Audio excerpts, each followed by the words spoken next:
Hello, everyone. Carlos here. Before my presentation begins, I had to do this. I felt guilty I didn't do it in my own presentation, which was giving thanks to the organizers of the Business Intelligence Summit 2022, hosted by the Enterprise DNA team.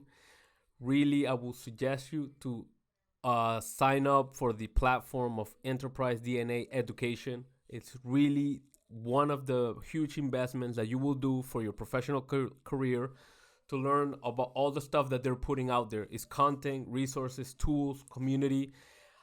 And going back to this, I was invited to the Business Intelligence Summit, as you can see, which happened a couple of days ago on August 24th, all the way to the 26th.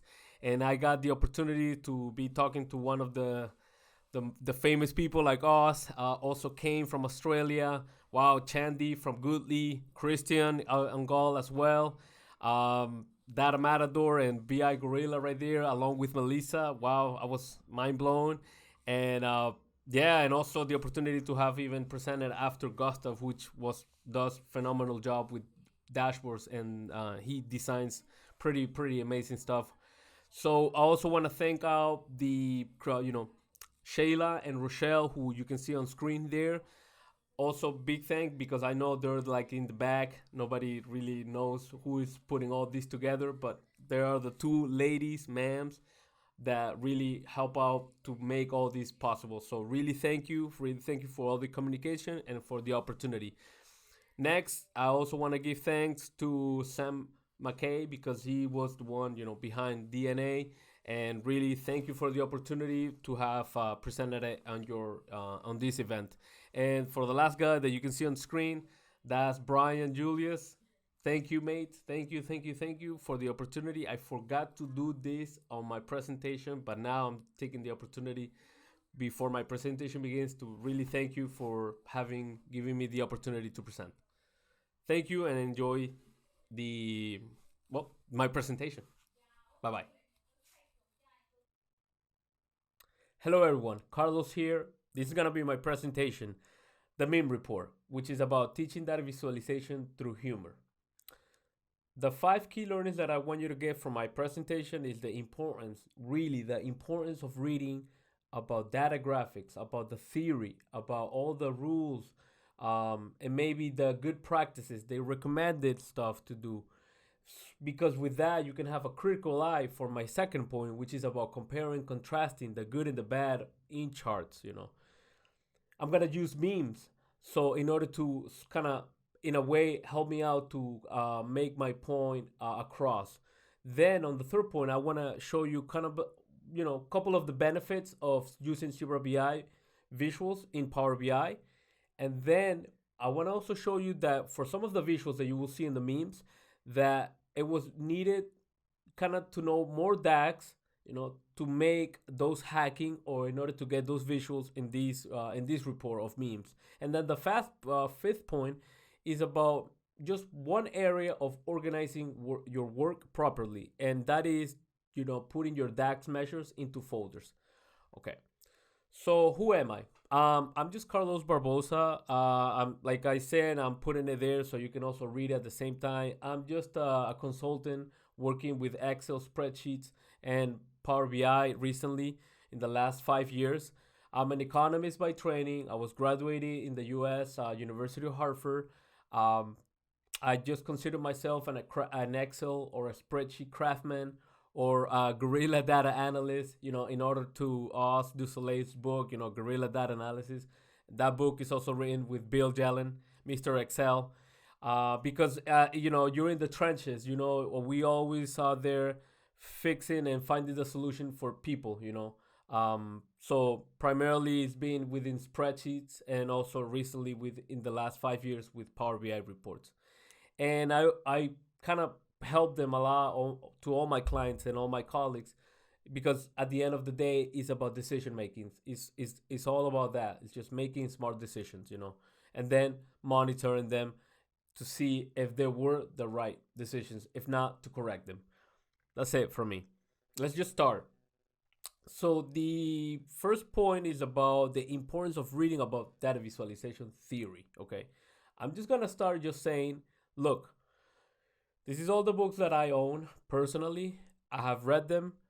I'm still mind blown. I still feel like I didn't like. I still have to read them again and again and again. And you can see them right on the back, um, because they're so rich in concepts. Like you can grab them and really it's like skim through them and really like grab pages and just be mind blown of all the concepts that goes through this amazing field. Okay, data visualization. And this is just some of the books. I still own a couple of more. They're not showing up here, but I want to start with one book that really influenced my career. Really, that really just just blew me away. And probably for some other people that might recognize this book, The Visual Display of Quantitative Information by Edward Tufte.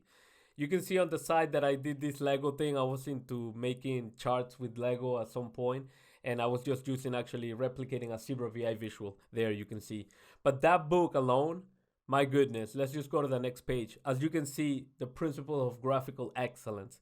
I just want you to get this and I want to read it for you. Graphical excellence is that which it gives to the viewer the greatest number of ideas in the shortest time with the least ink in the smallest space. This hit me like straight up, and I just say, okay, we need to do charts in the most efficient way that they can transmit the information at a glance. Boom, some people can just see, get the aha moment right away and take action. Okay, so this book I really recommend you to go get it. Go get a copy. It's very influential. It will open really like many doors for you to go further in your readings. Okay, there I just put this photo because at the end of the day, readings are like keys. They open more doors to more knowledge. Okay, that's another book right there from Tufte, Envision Information. Also really recommended to get it as well. Okay, any from Tufte, but this one, The Visual Display of Quantitative Information, it's a must have. Okay, on your library. All right, the next book, Stephen Few and the Big Book of Dashboards by the masters Jeffrey Schaefer, Wexler, and Andy Cockgriff, along with the book from Stephen Few. Those two, if you really want to get into dashboard building, dashboard development, dashboard design, these are the books that you need to have. No kidding, okay? You cannot skip them. You have to read these two. The examples in them and the whole theory inside them, it's like a must know, okay? It's a must know. It will influence your work. It will bring your game up, okay? So go get them, okay? Another book that was really influential for me is not so famous, but it's kind of old, and it's kind of famous within the scientific community, is one from William Cleveland, which is The Element of Graphing Data. My God, that book is just simply amazing. You also have to read it. One of the pages I want to share there is that he considers the pie chart to be a pop chart. So at the end of the day, he's saying that we humans are looking for patterns. We're looking for detections. And we want to be efficient with how the information is presented so we can see those patterns or detect them right away. And he says and claims that pie charts is not one of those charts that really help for that. Okay, so it's a really good book. I really recommend it. Let's go. Oh, Good Charts by Scott Berinato. This is also a nice and amazing book to have. Many good examples. Really, he lays out a little bit of history of data visualization, and then he goes into practical and examples. Like, for example, he created this good charts matrix, where actually the good charts are the ones that have a highly contextual awareness, but also are well executed. Their design is well done. So, those are the charts that we have to aim. We have to be designing good, effective charts that also have a lot of context to give to the audience. Okay, so this is a good book to have. Go get it. I really recommend it as well. Signal by Stephen Few, one of the most less popular books, but I think it's so good. Like the even like the subtitles, understanding what matters in a world of noise. Boom, because it's true. We are so bombarded by information that, like, It's a book that will teach you couple of charts that are like not so famous. The funnel plot, the Q and Q plot. Uh, that come more from statistics, but really are the ones actually that help you out to really analyze the data, and then doing that, like presenting that technical statistical analysis through these like advanced charts. So this is a book with a lot of theory, with a lot of practical or um, you know type of charts that you can apply in your work. And again, you see a little bit of another chart with Lego, that I'm also just using, kind of like to exemplify that, in that book you can make charts that kind of like help out or enhance your visual to sort of signal to the audience, hey, pay attention to this. This is what needs attention. This is the signal. This is one of the charts that is inside the signal book. Okay, and that one actually is one of my favorites because, as you can see, the amount of data that we have is just like astronomical, but the understanding hasn't been at the same pace. It's one of my most favorite charts, and I really recommend you getting the book because it's gonna go further into why this is. Okay, so good investment. And I have to keep going here and give credit to my friend Jorge Camoes. This book just blew me away with all the charts that I have inside. Let's just see one of them. 2 pages. It seems lousy, it seems noisy, but when you start checking all the details, you start to see, wow, it just gives you the context that on the one of the books Scott Bernardo was saying, it has to have a highly contextual awareness. And that book really does put it. Like, and all the charts are done in Excel. The theory is vast, really vast, more than in other books that I've seen. He covers so many areas about data management, about data visualization, about data cleaning. But most importantly, the charts are simply amazing, amazing. And then, at the end of every chapter, he just tells you the takeaways, okay? So, this is kind of the cool thing that you might want to like pay attention to, because you kind of like summarize, everything that he said. In one of the things he said, at the end of the day, we are using data visualization to communicate shapes, order, and exceptions in the data. We're using like figures in order to like encode the numbers into figures and then present the figures so people can really see faster the data, the numbers, the analysis. Keep going, and this is one of the last book I'm gonna present here, the Grammar of Graphics. Rest in peace to Leland Wilkinson, and my condolences to the family of Leland. He have left a beautiful book that I'm still going through. I'm still struggling. It's not an easy book, but my God, is definitely the one that really gives a lot of coherence to the world or the field of data visualization when it comes to really the grammar of graphics. And that book alone is dense, it's technical. For the people who's doing art, it just like it's right there, like, but like the theory behind it is really vast and really technical. It's the last book that I'm reading. I'm having a hard time. It's really technical. Some chapters you just gotta go read them again, read them again, read them again until you, okay, now you understand what Leland is trying to say. So it's a difficult book, but really try to get it. And again, this is all the books that I own. I cannot talk about all of them, but I did want to talk about the ones that really like have been influential in my work, really influential. Okay. With that, I I kind of recreated. I started doing a meme report because I started teaching or talking to clients about, hey, we shouldn't do this with this chart. We should do that and that. Some clients accepted my suggestions. Some other ones didn't. Like, no, I want this. And it's hard because sometimes you cannot teach them all of them. You cannot teach to another person who doesn't appreciate the theory that you have read immediately. So it takes time, a lot of hand holding. Okay. So I started creating the meme report because I said, well, maybe I can make my point across through humor. Maybe the humor can help out or assist in making, in order for the other person to see more clearer the idea that I'm trying to say. So that was the meme report. And this is where we go to the second point. Okay.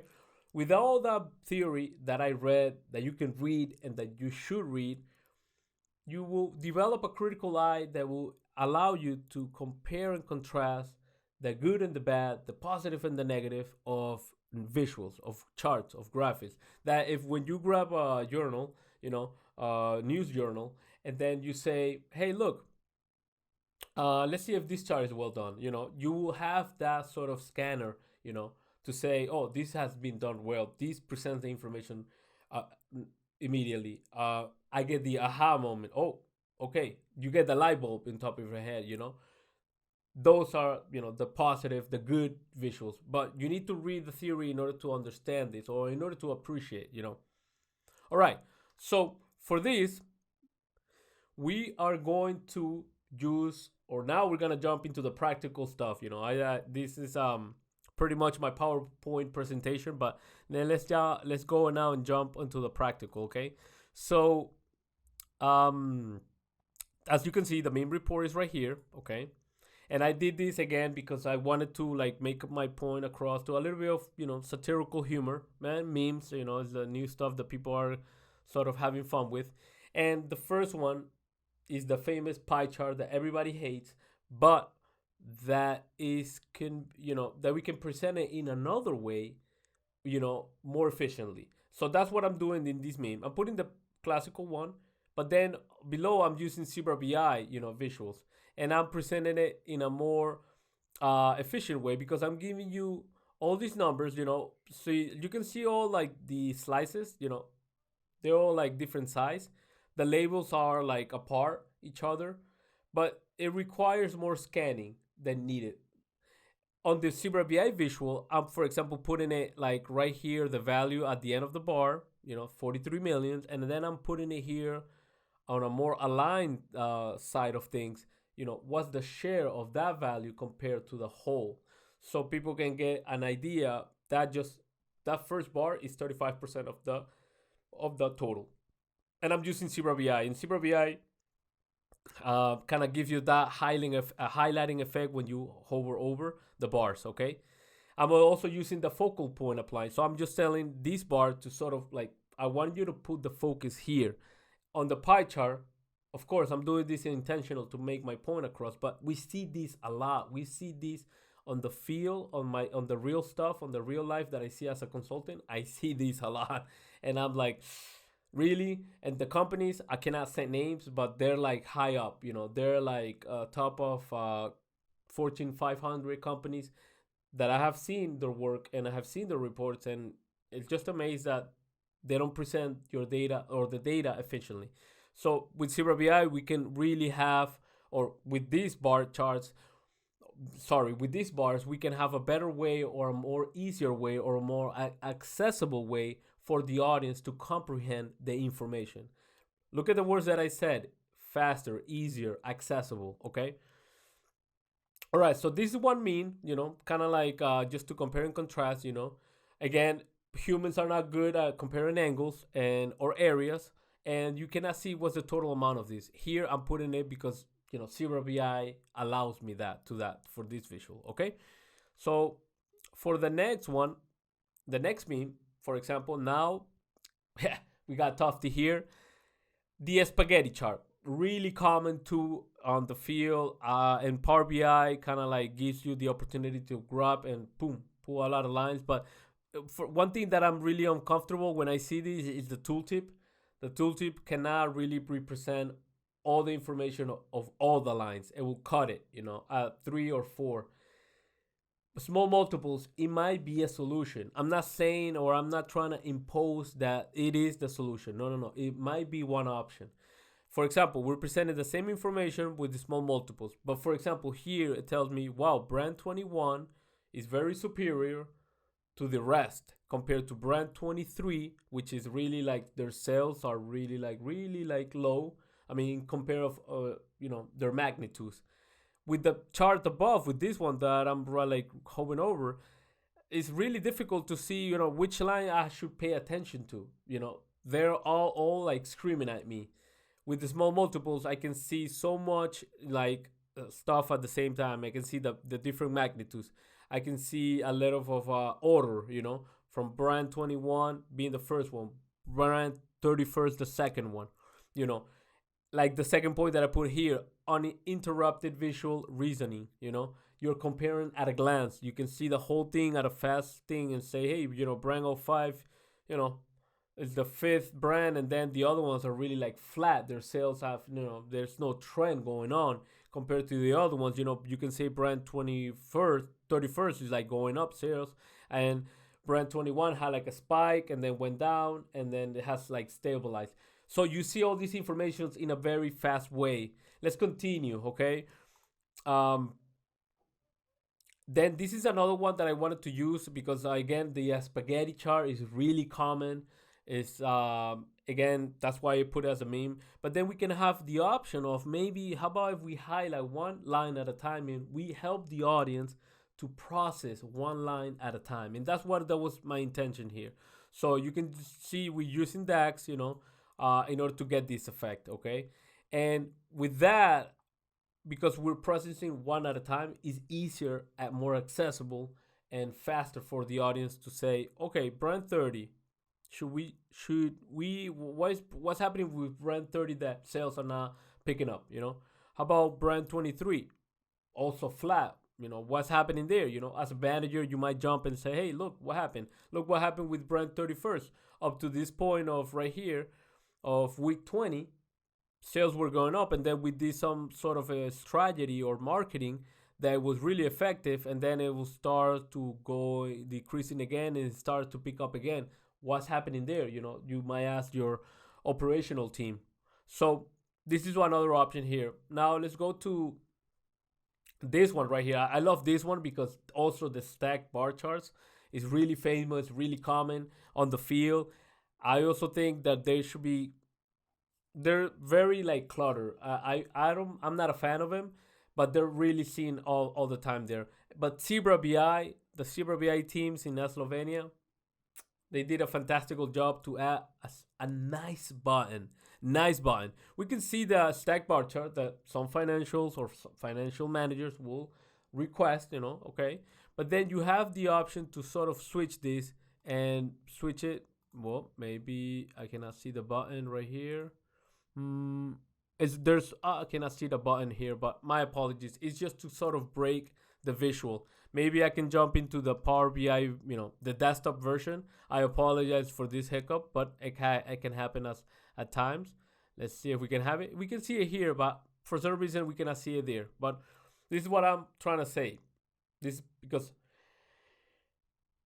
we can have the option of right now clicking on this button and check the effect.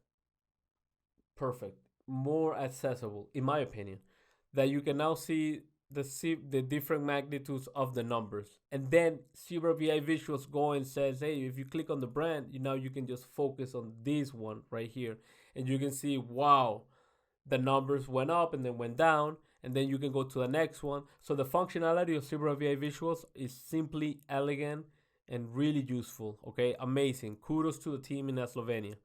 I don't know what happened. Why this button is not appearing on my Power BI service version. I'm gonna have to check that out. So I apologize. Um, so then again, this is kind of cool because the other thing is that, for example, I can highlight one of these visuals right here. I'm just gonna highlight brand 18. It gives a nice blue. So I'm also using the focal point apply. So focal point is something that you learn in the theory, that is a strategy or a tool or a technique that you use to drive focus for your audience. And look at this. Now that I have highlighted like that, then I just click small multiples, and now I can see that brand 18, is the third one from all the ones when they're stacked. It's the third brand that kind of commands the order, or from greatest to least or lowest. But with the stack bar chart, you're not sure, because you don't have like a common base point to compare those stacks. You don't even know if those stacks are going up or creasing down. With small multiples, you can see they're being flat, they have decreased, and they start to pick it up again.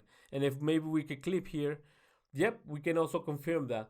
So then again, this is why, like, the baseline, okay, or a common baseline, it's also the another theory that you learn reading all this book, that if you have something that all lines or dots or shapes are from, they have the same starting point, then the comparison for your eye will be easier and faster. Okay, so one of my favorite memes, to be honest. I'll jump into the next one here through the website, and then slope graphs.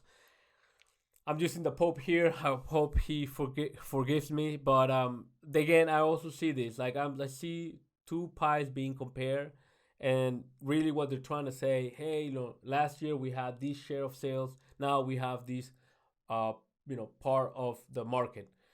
And you go and say to yourself, really, like these are big companies and they're doing this. And unfortunately, it's because the people who have done this, they don't, or they haven't read the theory or about good data visualization.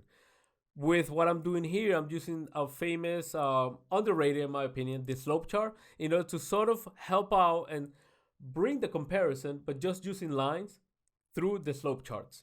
And here we can see, for example, brand 21 did increase its market share, as well as the ground one in 11, which is brand 31st or brand 31. It also increases market share. The other ones have, like, been, they also have increased like others and brand 24. But for example, brand 05, it has decreased its market share. It has gone down. We now bringing one of the other things that we did, the focal point of like highlighting one line. I'm also doing it here with the slope chart. And here I'm just telling you, just focus on brand 21, or maybe let's just switch it to brand 30. So now people can just say, hey, what's happening with brand 30? Okay, went up. Maybe let's go to do brand 31st. It also increased a lot, big time. How about 21? How about 18? How about 23? Okay, actually it's 5. So there we go. So 5 maybe is the one that, hey, maybe we have to go and pay attention, because it's the only brand that sort of decreased.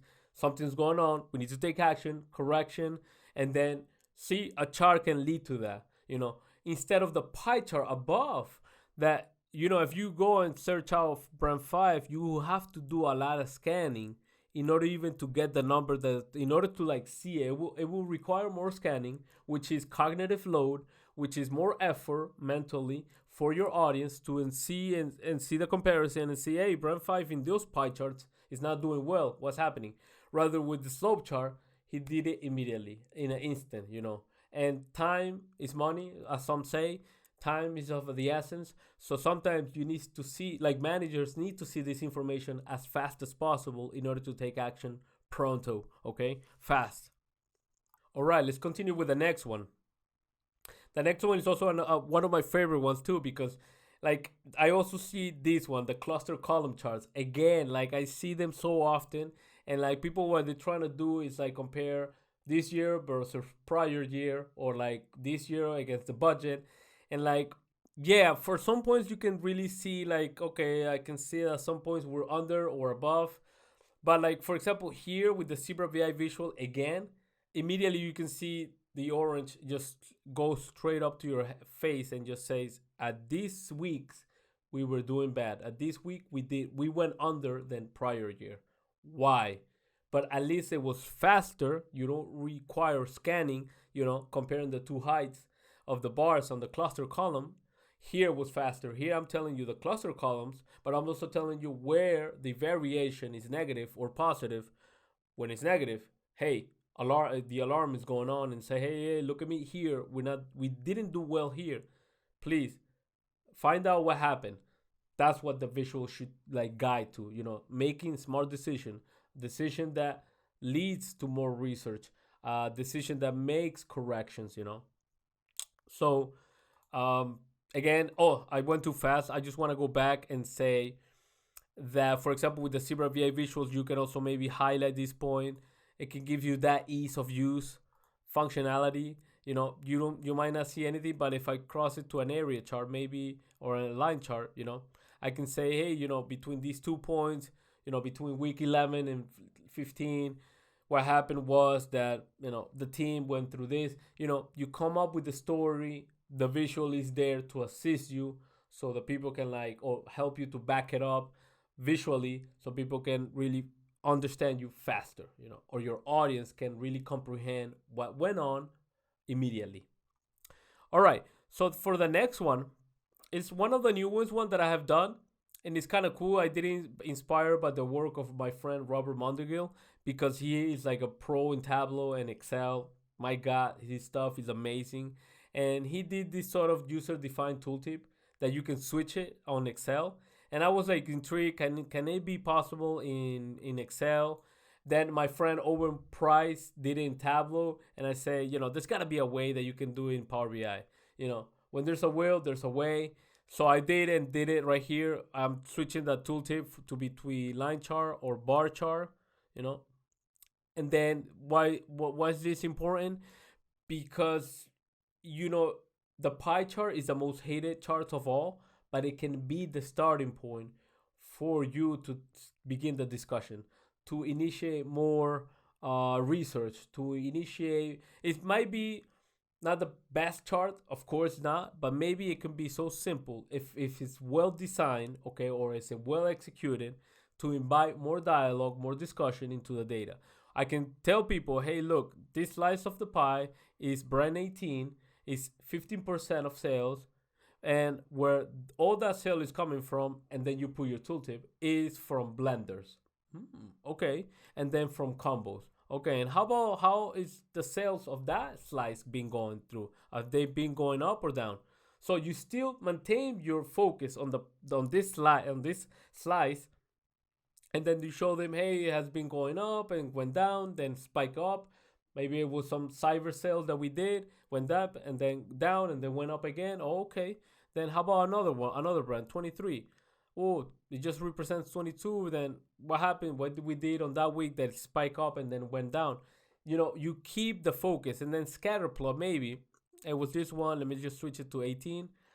Maybe brand 30 or brand 31st. Okay, and then we can see, oh, it's all scattered around. We can see some sales where a lot of units, it went also in a lot of sales. Scatter plots in this case, not sort of the best example maybe, but I wanted to include it that you can also include as another different type of chart within the tooltip, because again, the name of this technique is user defined tooltip. Okay, the user defines what tooltip they want to see. Some visuals, for example, this one kind of looks more coherent. That for brand 18, all of their sales, pretty much all of them that they have made, are very like cluster, like on the bottom, and there's couple of outliers out there. One like that made more than 20,000 units sold, and then equivalent to almost $4 million. Very outlier. Might bring the curiosity to say, who was that? What is that outlier? Let's go check it out. Can we replicate this cell again? See, the chart will help maybe to that manager say, can we replicate this again? That is a decision, from management. Okay, so this is it from my meme report. Up to now, we have number 7. There's 2 more that I'm coming up. In terms of in general, just using the normal, Power BI visuals, intentionally designing them not so effectively, but also copying them from what I seen like on the field, and then saying this can be better, or it can be presented in a better way. So if we go back now, let's just close this. Now if we go back to, we have seen the positive and the negative at least a little bit. Now let's go see what are the benefits of using Zebra VA visuals. I wanted to include that because it was one of part of my memes. Like for example, this one, bar and pies, for example. Right now, if I click on this visual and I open my Power BI report, you can see that I'm just using a basic measure here, and then I'm just using share. Very simple to set up. The functionality is more within the visual itself rather than the hacking some options here that you can have to do with the native Power BI visuals. And like I was saying, sorry, the functionalities like within the visual. Like for example, I can sort this, say maybe least to last. So now I can see maybe who is the brand that makes the least. And maybe we have to, cut it and maybe phase out. Is brand 23. Maybe I want to see how much sales is that. Okay, maybe organize it by sales. Okay, you can do that too as well. So you can have this functionality within, and really like also the total is there. If we were to use maybe the classical bar charts from Power BI, we have to use two visuals, to sort of do put that total underneath the bars. So this is one example. Another one that I like to emphasize too is the Zebra VI multiples. Like for example, if we click here, as you can see, I'm just using kitchen brands on my groups, categories, a month, and then total sales. Basic three, one measure, two categories, and then on the visuals is pretty much it. Like I'm gonna right click here, just the highlight, and then click this and break it into small multiples. So in one visual, I'm having two. That's really amazing. Actually, more than that, because if I really go back to this and maybe switch it to lines, like area charts, and then click small multiples, then I can see something even else, kind of like seeing some variation from last to the first to the beginning. So really amazing with Zebra BI is what you can do. Really amazing. The functionalities are simply like mind blowing. I really recommend you to use Zebra BI visuals for your financial reporting and for other reporting, maybe sales as well. Another one from Zebra BI, for example, the variance. As you can see here, I can switch this to maybe this area chart. Maybe I can see the trend and see, oh wow, it's more dramatic on that whole area of orange. What happened when there. Maybe I can go back and say, you know what, maybe we can just put a highlight here and a highlight here. So maybe it can drive a little bit of more focus. So people can now focus on, the beginning and the end of this. Maybe after week 16, things start to go up, and maybe we can de-highlight this, and people can now just say, hey, look, at that point we corrected, we took action. Okay, all right, perfect, kudos. And again, a lot of functionality with this. Like the tooltips are so rich. They even give you the variance, the delta in absolute and percentage terms. So very nice from Zebra BI as well. So I really recommend you using Zebra BI. Really ease of use. For example, for many of the comparison visuals, you just need two things. For example, here, I'm just using values and then my comparison, my moving average, and then Zebra BI takes the rest. All the percentage variation, all the delta and absolute variation, Zebra BI does it for you. So kudos to the team in Slovenia, kudos to Andre as well. Now going back to the presentation, knowing more DAX for hacking Power BI. This is the thing that, for example, one of the charts that really require that, or is an example of this thing or recommendation that I really, tell people is, for example, that in order to make this visual, I have to go grab the calculate function, and let's just open this, and let's just open the folder, and I have to go and tell her, hey, look, with the calculate function, I want to actually go and isolate, the total of brand 21. I'm sort of doing of filter context here and just telling it on the DAX measure, and just tell her, actually not filter context, my bad. I'm just isolating the DAX measure for that brand, so I can put them separately, individually for each brand on the visual, and then on my secondary axis, selected brand, I'm going here and you can see I'm just using selected value of the measure that is being selected. Okay, that's just selected brand. But then I go to another measure that is sell brand, and sell brand is actually also, well, it's part of here. Sorry, it's actually where we use selected value, a function that is so useful for this sort of hacking in order to serve the purpose of highlighting the line that the user selects on the slicer. So you can see, not so complex the DAX measure, but the thinking or the mindset for doing this is that you need to know that you can do it through DAX, and then you will kind of like visualize the trick. This it shouldn't be like that, to be honest. Like for example, this visual should be natively through Power BI options, but unfortunately that's not the reality. So my recommendation is learn more DAX in order to do this stuff. Okay. For example, the other one that for the last meme that you saw the Spark Pie, in order to do the tooltip type, I needed to do a disconnected table. That's a pretty not so intermediate concept in Power BI. For example, that you have your data model, and a disconnected table is just an island, but it can control or enhance your model or your reporting. So in this case, I built out with DAX a disconnected table. You can also do it with Power Query. Of course, there's so many other ways. I just like to use DAX, and the generate series, add column, and all that in order to build my disconnected table. So I'm knowing more that because of knowing more DAX, you can also include it into your reporting. Okay. My recommendation: go learn more DAX if you really wanna get some stuff with using the Power BI visuals, or that maybe more knowing more DAX will help you hack Power BI to get what you need. All right, and I think the last point is the organization of work, where actually there's so many aspects to this. I'm just gonna tell you one that I feel that it should be like that. Is that DAX, all your DAX measures should be in one place, organized by folders, as you can see right here on the screen. I'm organizing everything by the memes, all the measures that I'm using by each meme. And that way, for anybody who might see this work or might reverse engineer there, they might understand, oh, okay, so all these action measures are for this page, or for this report. It's just ease of use, or maybe ease or accessibility for another person who might need to investigate your report. So using folders to organize your work, to organize your DAX measures, is recommended practice.